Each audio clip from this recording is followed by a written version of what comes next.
آج میرا مخاطب وہ والدین ہیں جو اپنی سگی اولادوں کے ساتھ امتیازی سلوک کرتے ہیں، اپنی اولادوں میں ڈسٹنس محسوس فرق رکھتے ہیں، اپنی اولادوں کو انہوں نے دوسری اولادوں پہ ترجیح دی ہوتی ہے، یا پھر اپنی اولادوں کے ساتھ ناجائز راوا سکول رکھتے ہیں۔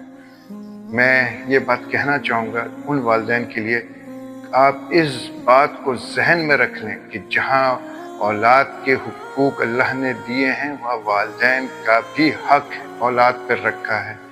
اللہ جو ہے وہ عدل کرنے والا ہے، اور عدل کا مطلب ہوتا ہے کہ جیسا آپ کریں گے اس کو اسی انداز میں آپ کو اس کا حساب دینا پڑے گا۔ پورے قرآن میں کہیں انصاف نہیں ہے، عدل ہے، اور عدل انسان کو کرنے میں اتنی آسان نہیں ہوتا۔ خیر، میں یہاں پہ صرف اتنا کہوں گا کہ وہ والدین جو صرف اپنی بیٹیوں کو ترجیح دیتے ہیں اور بیٹے کو پیچھے کر دیتے ہیں، وہ والدین جو بیٹوں میں سے کسی ایک بیٹے کو پیچھے کر کے باقی اولادوں کو ترجیح دیتے ہیں، والدین کو اس معاملے میں حساب دینا ہوگا۔ اولاد سب برابر ہوتی ہے۔ آج اگر آپ کی ایک اولاد نافرمان ہے یا ایک اولاد آپ کی پیچھے رہ گئی ہے، تو اس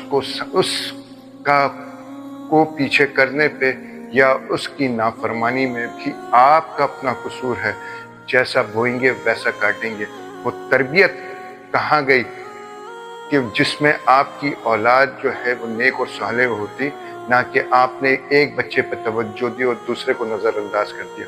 بچہ جب پیدا ہوتا ہے اس کی نفسیات 4 سال تک کی ہوتی ہے، 7 سال کی عمر میں اس کی نفسیات ڈیولپ ہو جاتی ہے۔